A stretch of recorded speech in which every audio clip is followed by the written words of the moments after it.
You're listening to The Corbett Report. CorbettReport.com. Welcome back, ladies and gentlemen. Welcome back to the Corbett Report podcast. I'm your host, as always, James Corbett of CorbettReport.com, coming to you from the sunny climes of Western Japan on this second day of September 2014.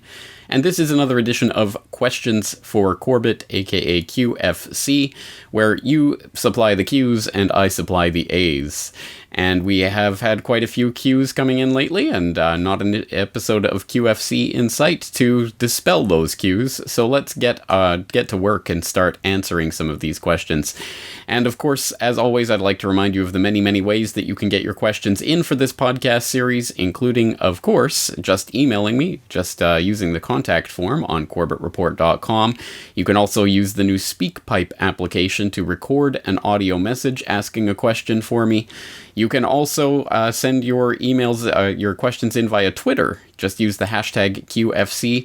You can also post a YouTube video, either with an hashtag QFC or questions for Corbett or something like that, so I can find it. And if you do, preferably if you send the link in directly, it'll be easier for me to find that video. But as I say, there are many, many different ways to get your questions in, and let's get right into it today. So we have a lot of questions, and the first one up, when we open up the mailbag, comes from David, who writes, I originally wanted to move to a BRICS country, or possibly Germany, in order to escape the tyranny of US dollar hegemony, as well as to insulate myself from the inevitable economic crisis that will arrive with the dollar's demise. However, after hearing your opinion of the NATO versus BRICS false dichotomy, I am left without a good idea. Your thoughts are appreciated. Keep up the good work. Well, thank you for that, David. This is a very important question, isn't it? And I'm sure one that's on the minds of an increasing number of people around the world, as the amount of people who are renouncing their U.S. citizenship continues to go up year after year. I believe it hit a record in the last year of data that's been made available as well, and as a result, they are now, the last I saw, they are quadrupling the price of renouncing your U.S. citizenship. It's now over $2,000 just to say that you are not a U.S. citizen anymore.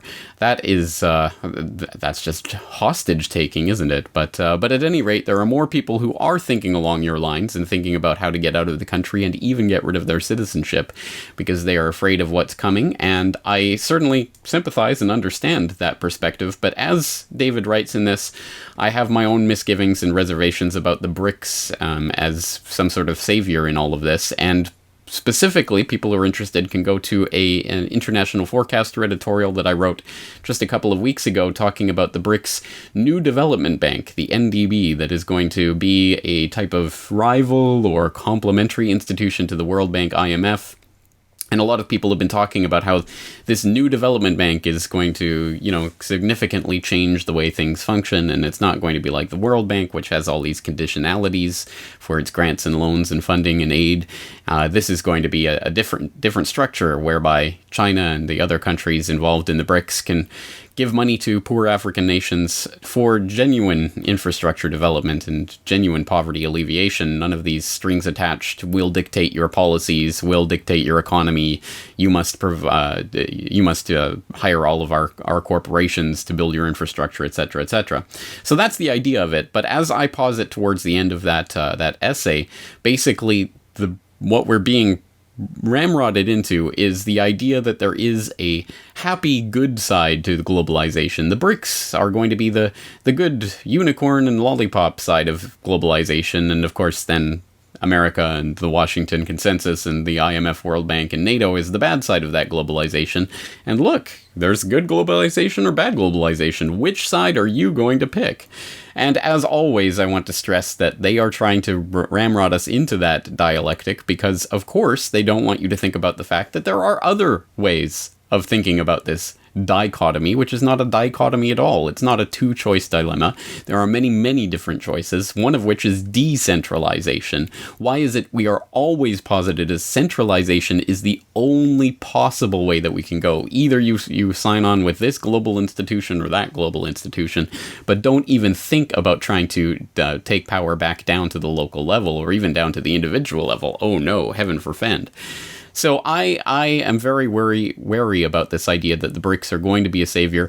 I'm also wary about the idea that they're going to be this rising economic giant, because clearly they've been engineered, or certainly China, the Chinese economy, as I've gone over in this podcast in the past, has been engineered into the very spot that it's in today to be this economic power of the 21st century, and that could easily be de-engineered away. And one thing that I think is a constant in all of this, and one thing that the New World Order gang likes to operate on, a principle that they operate on, is the principle of surprise, of introducing elements that you don't expect. And I think that one of those surprising elements might be the fact that at the end of this, once this shakes out, the American economic hegemony that we've been living under since the end of World War II may not be at its end. In fact, it may be at its zenith. Now, this is an interesting idea. It's one that was recently posited by Ambrose Evans Pritchard in an interview that he did with Lars Schall. And I don't necessarily agree with everything Ambrose Evans Pritchard is saying in this interview, but I think it is worth watching because he does make some interesting points, and certainly by far of any mainstream MSM type economist, I think Ambrose Evans Pritchard is one that is worth listening to, and one who actually covers some of these topics that are worth covering. I think the first person I ever saw that was covering the German gold repatriation idea. So I don't know how things are going to go. Obviously, I don't have a crystal ball, but I think it's naive to believe that simply moving to the BRICS countries is going to be some sort of economic bulwark. It may be for a time. There may be a time where we are going through an engineered downfall of the Western countries and an engineered rise of the developing countries. But in the long run, I don't think this is going to work out for the average person in any way. And I think just trying to escape to another country in order to prolong the inevitable is not really the kind of solution that we're looking for. I think ultimately, no matter where we are in the world, the solution is going to come down to that decentralization and how we can affect that. And I've done a lot of work on talking about complementary currencies and alternative currencies. I want to do some more work on the idea of free banking, which I think is another possible out from the system that we're being engineered into. There are many different solutions. The only question is, which one will we choose? And hopefully it's not one that leads us down another blind alley of globalization. So thank you very much for opening up that can of worms, David. It is an important one to continue talking about and pondering as this planned and engineered economic collapse continues to unfold. But along similar lines, talking about the BRICS and the confrontation with the West and all of this, let's turn to Brian, who writes, I watched your recent Crashes of Convenience video and was puzzled that the item about Putin's own plane having occupied essentially the same airspace as the MH17 within the hour of the shootdown did not have any mention.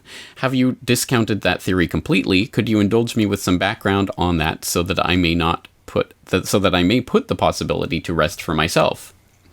Yes, Brian, don't worry, be puzzled no more. In fact, I covered that point specifically in the open source investigation on MH17 that's up on CorbettReport.com right now, and that podcast presentation was based on, down in the alternative positions section of that article. I wrote, quote, a report originally posted to RT.com shortly after the downing suggested that the real target of the missile might have been President Putin's plane, which was said to have been scheduled to fly over the exact same airspace as MH17 less than an hour after it was shot down. This claim has since been retracted, and RT has noted that Putin has been avoiding Ukrainian airspace altogether since the recent coup took place in Kiev. So this, I think, is another example of that phenomenon where the original story gets a lot of traction, a lot of people pick up on it, it spreads and disseminates very widely, and then the immediate retraction receives almost zero coverage so that people don't know that it's been retracted. But it is the case that original story came from RT, that almost immediately thereafter, the next day, they took that article down. It's been scrubbed from their site. They put up a different article that says that Putin avoids Ukrainian airspace. That was, as far as I know, complete misinformation that got out at that time. So no, that doesn't seem to be a factor at all in the MH17 takedown. All right, let's move on to Twitter, where we got a question from @C_devil, who wrote, think the public's apathy to events could be a good thing if it makes them less reactionary and harder to mobilize to war?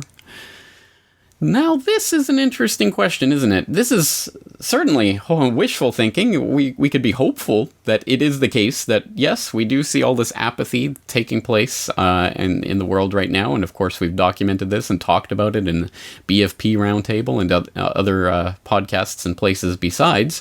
This phenomenon of the general widespread apathy in the face of absolutely overwhelming, ridiculous tyranny and over-the-top military police state abuses and just everything that's going on right now.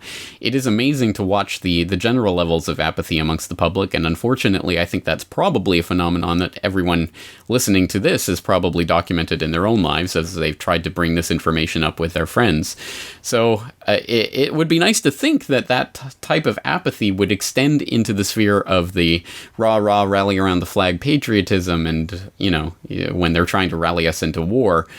Unfortunately, I think demonstrably this is not the case, because again, just about every time in recent history that they've needed to rally us into war to support their agenda of global conquest, it's been done fairly easily. Sometimes not so easily. 9/11 was not an easy thing to pull off, but they did, and it certainly worked absolutely very well as propaganda to basically promote the extension of U.S. global military hegemon, and that worked brilliantly. And since then, there's been various narratives that have put out that have continued to motivate the public to support this imaginary war of terror, and now to support the demonization of Russia in this new Cold War and all of this. It's going along quite well for these people.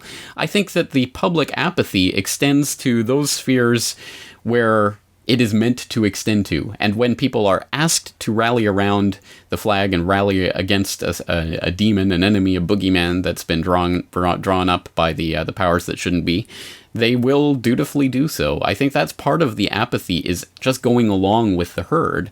And in this case, the herd is going, for example, with all of this rhetoric about Putin and how he's the most dangerous person on the planet and all of this, so that you see, places where you can get a finger on the pulse of the young progressive youth who basically swallow whatever the government tells them. On reddit.com, you can see that on the world news and places, those types of subreddits, it's all filled with the type of anti-Putin propaganda that people seem to swallow wholesale, and it's quite amazing to watch, but it is a phenomenon that's occurring. So I think the only conclusion that seems possible is that the apathy, in fact, it works exactly in the opposite direction to what you're suggesting, Sea Devil. I think it works towards getting people to just go along with whatever war is presented to them.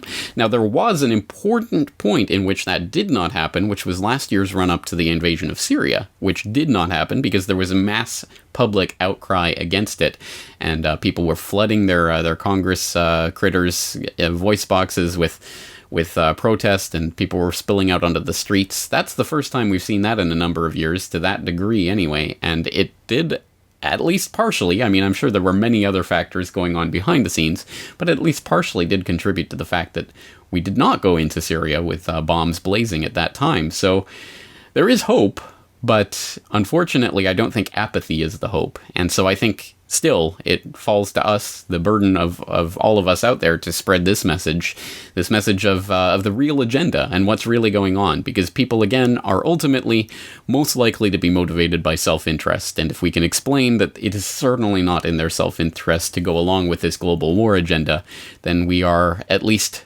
potentially counteracting some of that apathy. All right, next, we're going to switch back to the mailbag. We're going to go to an email from Anja, who writes, "When I first discovered your website some years ago, I noticed right away that you were not on Facebook. Today you are still not on Facebook. Pourquoi?" Well, thank you for that, Anja. In fact, this is, again, one of those questions that I've received from a few different people in the last few weeks specifically. I'm not sure why these types of questions congregate in one time period, but at any rate, yes, I am not on Facebook.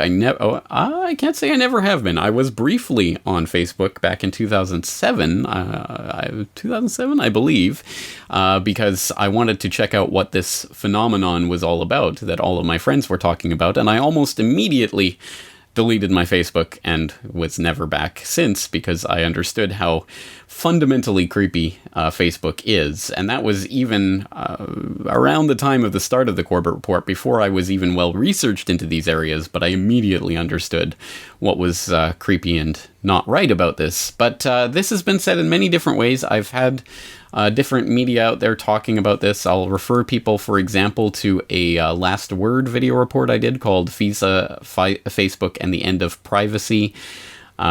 But there are many different ways to talk about why Facebook is fundamentally wrong and creepy, and why it's an intelligence operation and all of this. But let's go to a video that, in fact, I think is at least 7, maybe 8 or 9 years old by now. It's definitely outdated in terms of its specific information, but I think the general point that it makes is still worth listening to. The first venture capital money, totaled at $500,000, came to the Facebook from venture capitalist Peter Thiel, founder and former CEO of PayPal. He also serves on the board of radical conservative group Vanguard PAC. Further funding came in the form of $12.7 million from venture capital firm Excel Partners. Excel's manager, James Breyer, was former chair of the National Venture Capital Association. Breyer served on National Venture Capital Association's board with Gilman Louie, CEO of In-Q-Tel, a venture capital firm established by the Central Intelligence Agency in 1999. This firm works in various aspects of information technology and intelligence, including most notably nurturing data mining technologies. Breyer has also served on the board of BBN Technologies, a research and development firm known for spearheading the ARPANET, or what we know today as the Internet. In October of 2004, Dr. Anita Jones climbed on board BBN along with Gilman Louie. But what is most interesting is Dr. Jones' experience prior to joining BBN. Jones herself served on the board of directors for In-Q-Tel and was previously the Director of Defense Research and Engineering for the U.S. Department of Defense. Her responsibilities included serving as an advisor to the Secretary of Defense and overseeing the Defense Advanced Research Projects Agency. This goes farther than just the initial appearances. DARPA shot to national fame in 2002 when knowledge of the existence of the Information Awareness Office came to light. The IAO stated its mission was to gather as much information as possible about everyone in a centralized location for easy perusal by the United States government, including though not limited to internet activity, credit card purchase history, airline ticket purchases, car rentals, medical records, educational transcripts, driver's licenses, utility bills, tax returns, and any other available data. All of the above raises more questions than answers. Perhaps if the Facebook wishes to stay ethically sane, it should enact a policy. What happens in the Facebook stays in the Facebook. Alright, so as I say, the information on that video may be a bit outdated, but I think the general point is very much to the point, and I think that Facebook fundamentally is nothing more than a data mining trap, and it gets progressively creepier over the years, the various things that they've done to try to invade more and more on the personal privacy of their users, and to exploit that for not only economic gain, which I think is the obvious thing that we can point to, but I think that the question of the way that these types of social media cooperate with intelligence agencies is an extremely important one, and one that I hope is not too conspiratorial for the mainstream, now that we've had at least some of the revelations that we've had in recent years about the ways that the NSA and other agencies like that are acting. So this is why I'm not on Facebook, and I never will be again, at any rate, and I'm not planning to be. I'm sure it would be a good way to spread this information to more new users, but at a certain point you just have to draw the line, and that's where I do draw that line. But that does, of course, raise the question of why I'm on YouTube, why I'm on Twitter, why I have a Google Plus account, and that's a good question to raise. And ultimately, again, it's a calculation of, is this going to be effective for me to reach out to that matrix and grab people out of it? And ultimately, for me, I have made that calculation that certainly YouTube is one of those vehicles that I use, because it is extremely effective in getting the word out to a wider audience than I ever possibly could without it, which goes towards this next question from David, who writes, with Google constantly trying to beat their dead horse, aka Google+, would it be wise to use alternatives like Dailymotion, Blip, or other alternatives to the colonoscopy YouTube is becoming? Thank you for the question, David, and extra points for using the word colonoscopy. You're exactly right. I mean, there needs to be a significant alternative to YouTube for so many reasons, but because, I mean, obviously they can and have many times in the past taken down entire accounts of, hundreds of thousands of subscribers, hundreds of videos, millions and millions of views. They've just taken accounts down, sometimes with little or no explanation, and have only reversed that when thousands and tens of thousands of outraged YouTube users have complained about that. So, I mean, obviously, any information you're putting up on YouTube is not safe. It's not your own. It's not there forever. I think you should always, of course, have backups of all the data you're putting up there. And we do need a viable alternative to YouTube. But it is a question of viable. I think that's the key word. And over the years, I've seen a few different alternative type YouTube sites, specifically for alt media, come and go. For example, there was Rational Veracity, which I was promoting on this podcast at one point, that went under because it just simply couldn't be maintained. There weren't enough users, and there wasn't enough traffic, and there wasn't enough ad revenue for the person who was running it. And ultimately, it just failed. And that's going to be the case for a lot of these sites, because video sharing platforms, especially, if they're going to work, have to have a pretty large user base and have to have some sort of revenue, because it's extremely expensive to run those types of servers. So it's very difficult to do that from an alt perspective. And even if you look at some of the alternatives, I've tried Blip. They ultimately ended up removing my channel, as well as pretty much every other alt media channel that I know of, like James 7 Pillato's Media Monarchy channel and all of the other channels, because they didn't conform to the community guidelines or the type of direction they're taking Blip in, or whatever it is. So Blip went to the wayside. I've tried Vimeo, but you can only upload, I think, 3 videos a week unless you buy an upgraded account, which I suppose I could do. But again, it just seems somewhat silly and pointless, because I have all that functionality in YouTube. I don't really delude myself that it's any different. Dailymotion, I've had an account there. It's cumbersome to upload.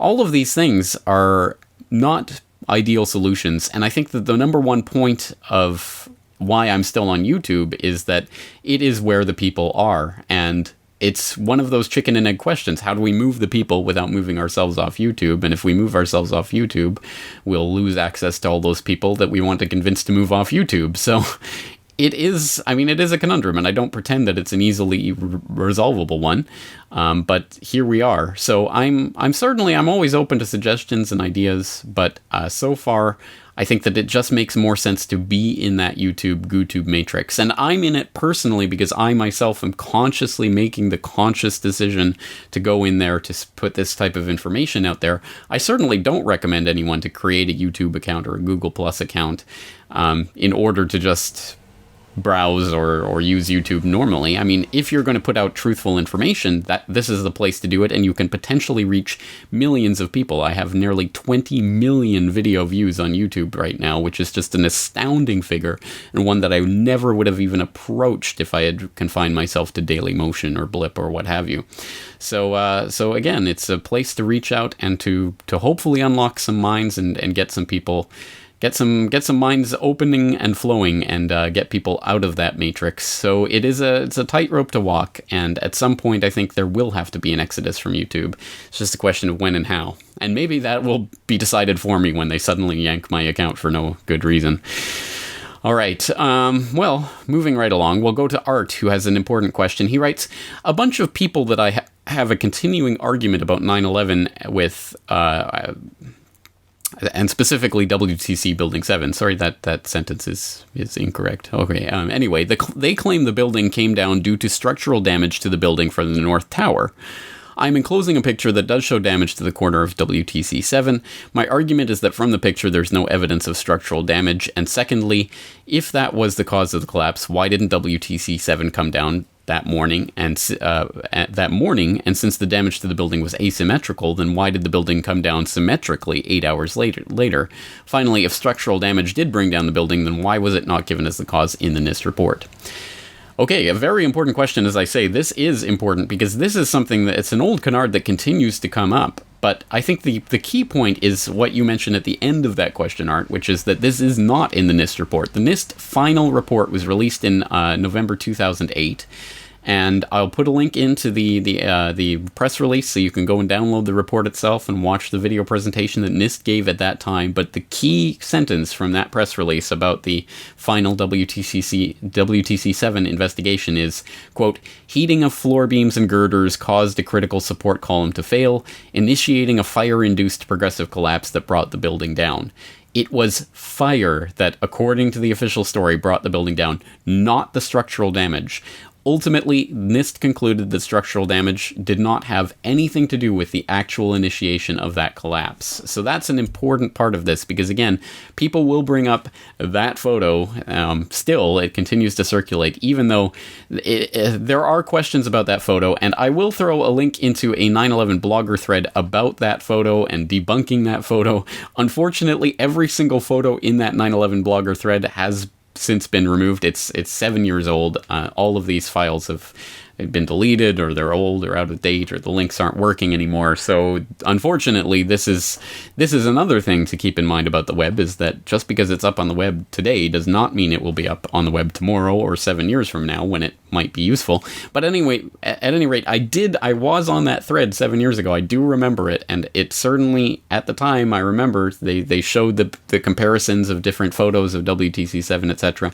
And the 25% scooped out photo is at the very least an optical illusion that's generated by some of the smoke that's going on in that picture, and at very worst an outright forgery. So at any rate, we can talk a little bit about the history of that photo and how it was used. I'll put in a link to 911debunkers.blogspot, which talks about that claim and how it was first posited in Appendix L of the 2004 Progress Report on WTC7.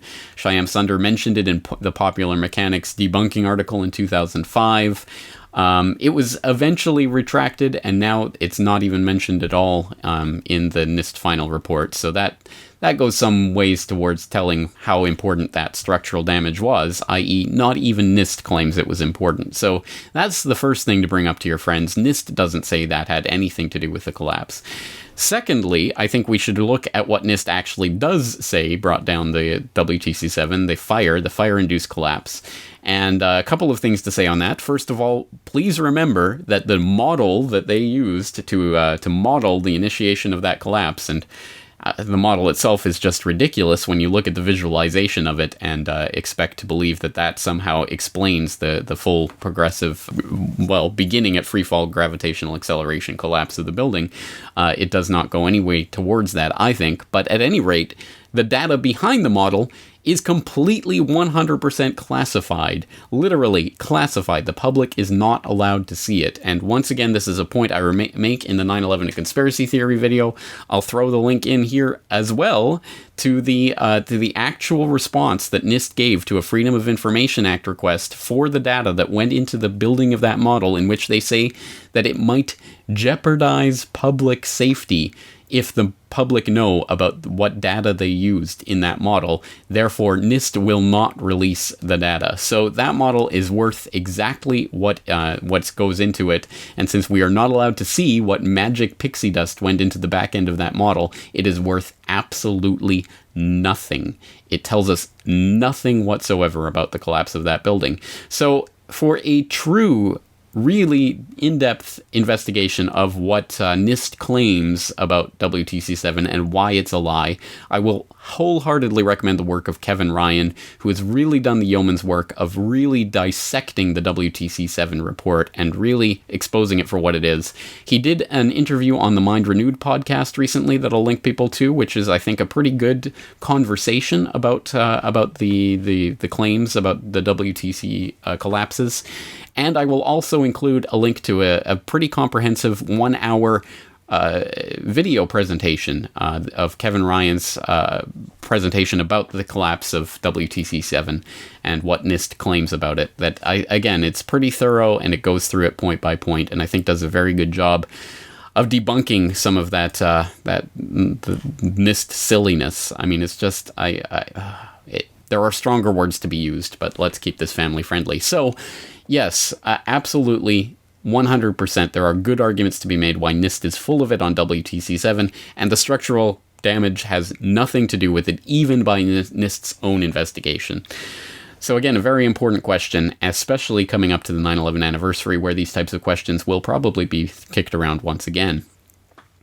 But moving on to a, perhaps related question from Dan, who writes, why does Amy Goodman not say she was at Building 7, report about Building 7, or support 9/11? Can you ask her?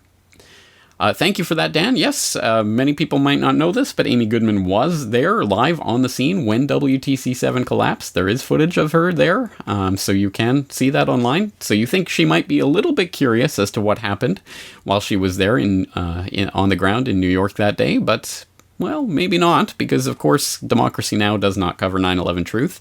It had a debate back in the day, but really, other than that, it hasn't covered this issue. It has not been an ongoing concern for Democracy Now! Democracy Now! Does not talk about it. So the question is, why does Amy Goodman not talk about it?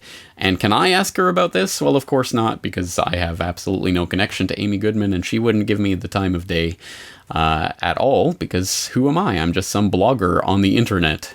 But that question has actually been given to her many times by many different people, with We Are Change and without We Are Change. There have been lots of people who've put this question to Amy Goodman, so let's go to the video footage. I wanted to ask your comment. What do you think about World Trade Center Building 7, your opinion? I think it needs to be further investigated.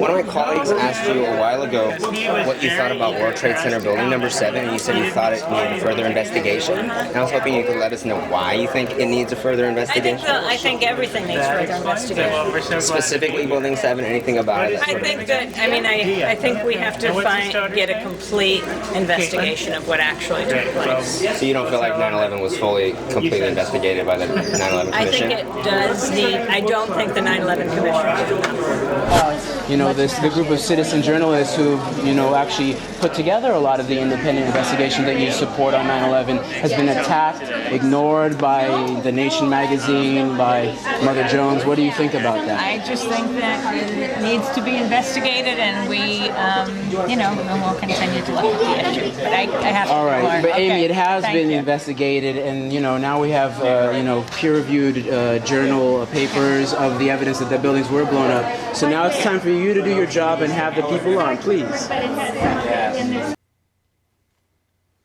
All right, there you go. Make of those profusions and evasions what you will. And I think that Amy said some things at some opportune times to get people out of her face, and clearly has no intention whatsoever of following up on them. So I think the real point of this is, why do we care what Amy Goodman thinks? I mean, obviously she has an audience she could expose to this information, but it's not going to happen. I think after 13 years of waiting for Amy Goodman or some other reporter to descend from the heavens and offer this information to the public, I think at this point we can pretty much determine who's going to talk about this topic and who isn't. And Amy Goodman isn't. So I think we should stop giving up hope that Democracy Now! Or the Young Turks or any of these types of quote-unquote alternative outlets are actually going to do any investigative work whatsoever on this issue.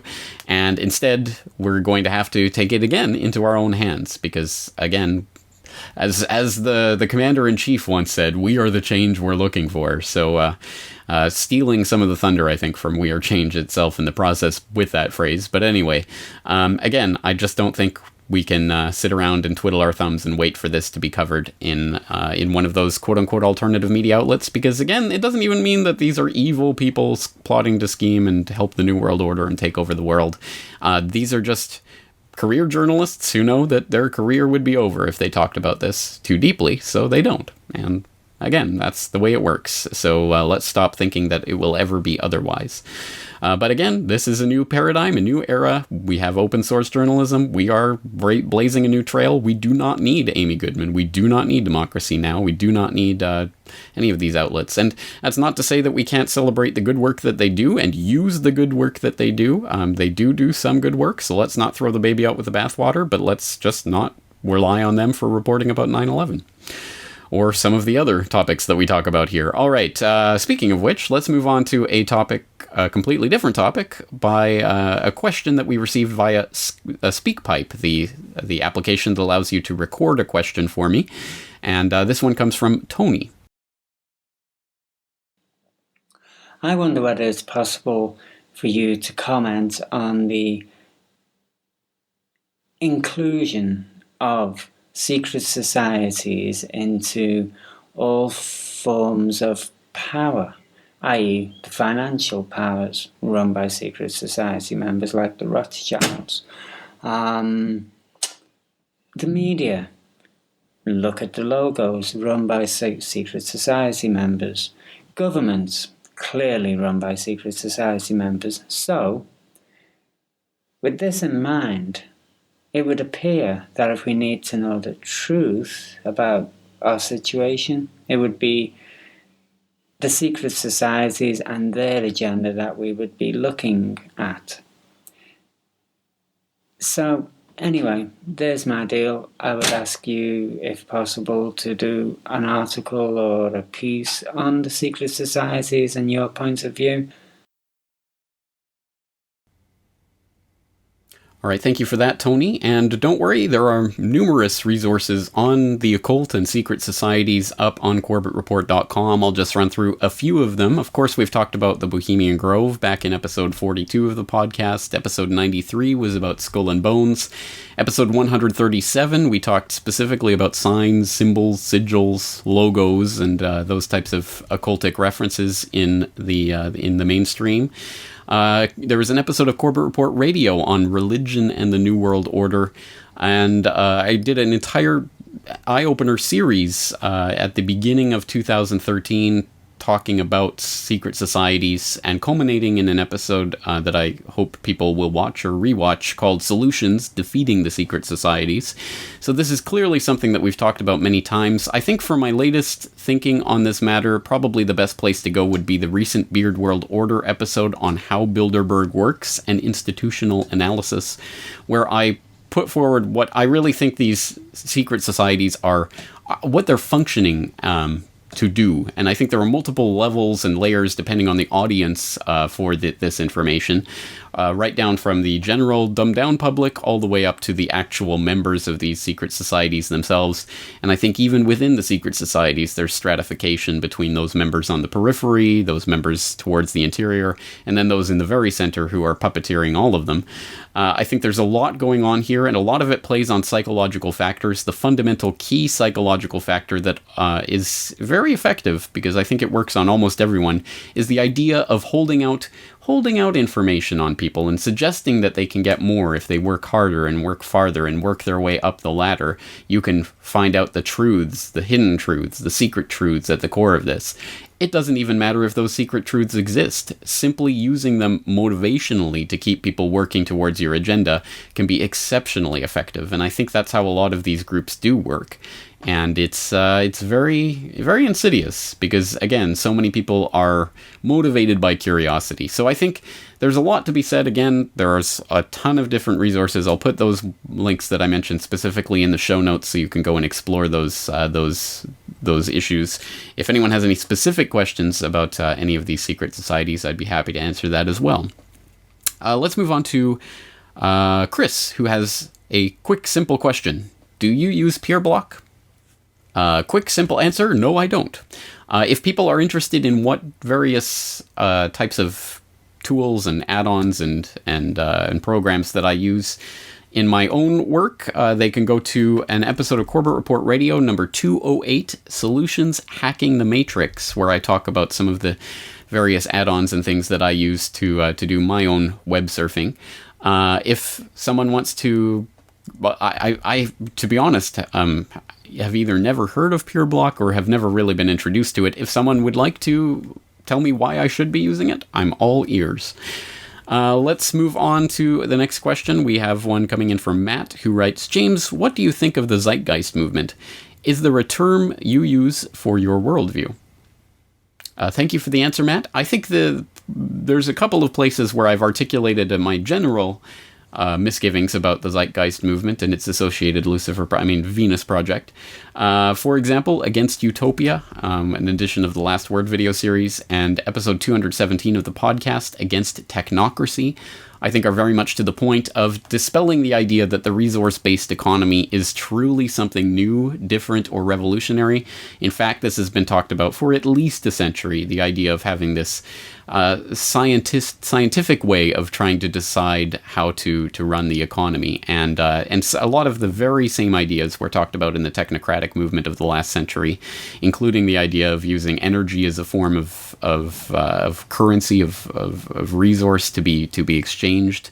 And things of that nature. Again, a lot of these ideas have been kicking around for a very long time, and fundamentally, I do not agree with them. I do not believe that they will work. Central planning simply will not work, and it certainly will not work for some supercomputer with some algorithm that some supposedly exists, but none of us have ever seen, that can somehow make all of the various economic determinations and calculations based on the varying and competing interests and values of 7.5 billion people, or whatever it is now, 7 billion people, is just on its face patently ridiculous. Again, economic determinations come down to competing interests and competing values, and those are also in flux. What one person values or is interested in society today is not necessarily what they will be interested in tomorrow. And to have a system where apparently this is going to be solved by some supercomputer divvying up the resources and deciding what we need in order to function as a species, just patently ridiculous. So I don't subscribe to it at all, but I think that the better point to be made here, and one that I've made numerous times, including in my recent interview on the Greening Out podcast, is why should you care what I believe? If you're a supporter of the Zeitgeist movement or whatever type of movement, and I don't agree or concur with you, who cares? Go and prove me wrong. That is the ultimate test is going to be in reality, not in argumentation. So if you think that a supercomputer is going to be able to run the world, well, why don't you go create your community and build it up and show me that I'm wrong about this problem, and I'll gladly eat my hat and ask for seconds and come join you once I've been proven wrong in reality. But a lot of people like to talk about and argue about these ideas rather than actually implement them. So that's where I stand on that. As to my own worldview, what I use for my worldview,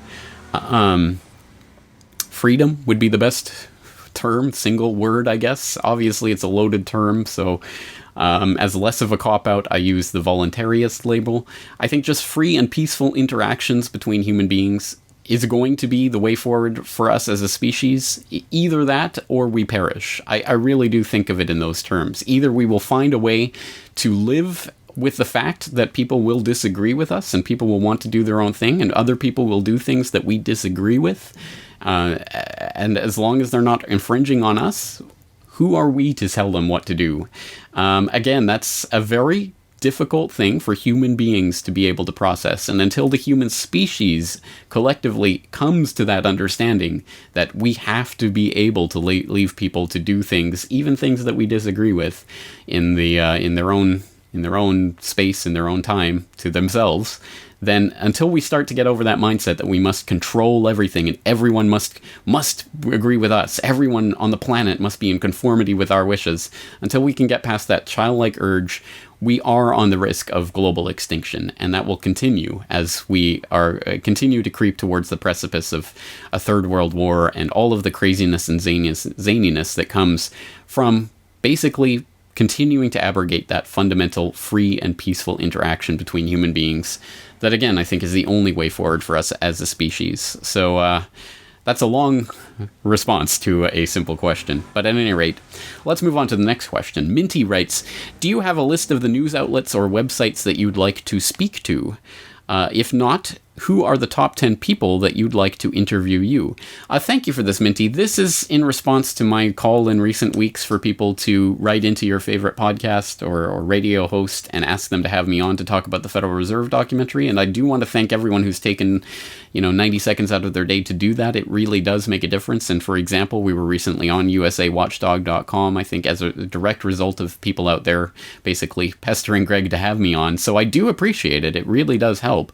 As to what outlets or websites I would like people to write into.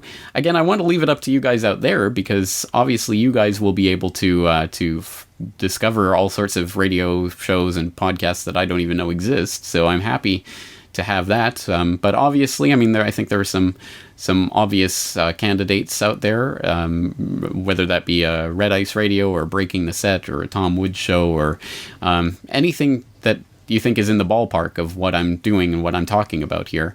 I would be happy to speak again to any media outlet that wants to have me on to talk about this Federal Reserve documentary. So your support on that is very much appreciated. Let's turn to an email from Stephen, who writes, I will look around your recommended reading list from the subscriber issues I started getting, but I was wondering if you had something compiled and ready to send, because I'm sure others have asked the same of you.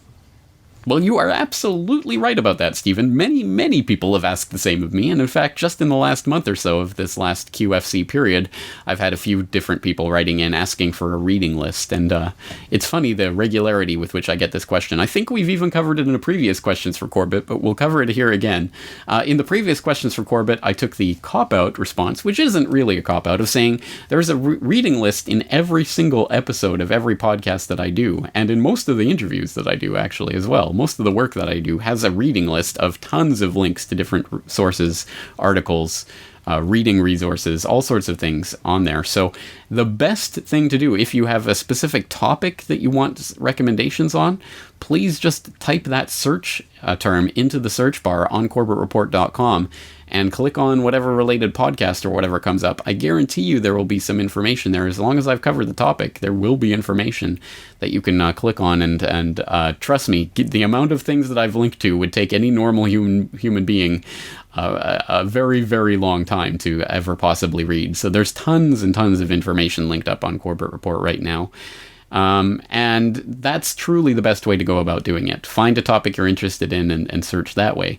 But I know people always want book recommendations. I don't know why, but at any rate, let's go through a few of them that I think are worth going through. And as we're approaching 9/11, obviously, I'm sure a lot of people are interested in researching that. Here's a pretty basic suggestion. I don't think that this should be a surprising suggestion, but read the 9/11 Commission report. If you haven't yet done so, read the report. Read the official story. Read what they want the public to believe, and their narrative, and the footnotes, and their information that they relied on to compile this report. It's important to understand what the propaganda they want us to believe in order to deconstruct it. So I think there are probably a lot of people out there in the truth movement who have never read this report, and I think it does a disservice to us and our ability to counteract the propaganda by not actually addressing it and not actually taking a look at it. I certainly got a lot out of reading it for myself, so I think others will as well. Of course, we have to supplement that with reading on other matters. For example, Black 9/11 by Mark Gaffney, talking about the financial aspects to what happened on 9/11, I think is an important work on that subject. So again, obviously, let's counteract the 9/11 Commission propaganda, but we should understand what it's saying. On the GMO issue, again, I've recommended before, I'll recommend it again. Seeds of Destruction by William Engdahl, the best single work on the GMO issue and why it's important, and Monsanto and how that plays into the entire world agenda for control of the food supply. I mean, that's important. Absolutely. And William Engdahl always does a good job of pretty much everything, every book that he writes. So that one, no exception.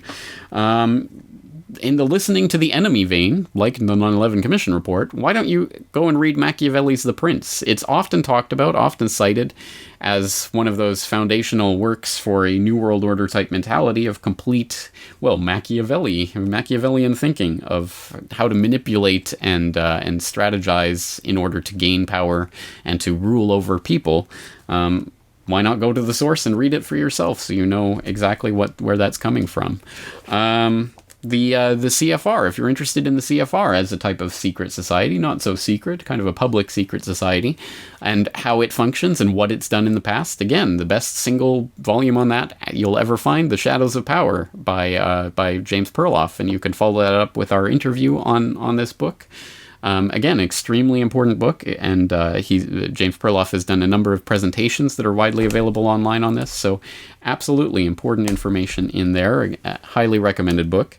And since it can't be news and politics all the time, if you want to explore the human condition rather than simply just dwell on all of these nasty things that go on in the world, I will give my recommendation for my favorite book of all time, Absalom by William Faulkner, which I think is the most beautifully written book in the English language, but I certainly understand there are many people who will violently disagree with me on that.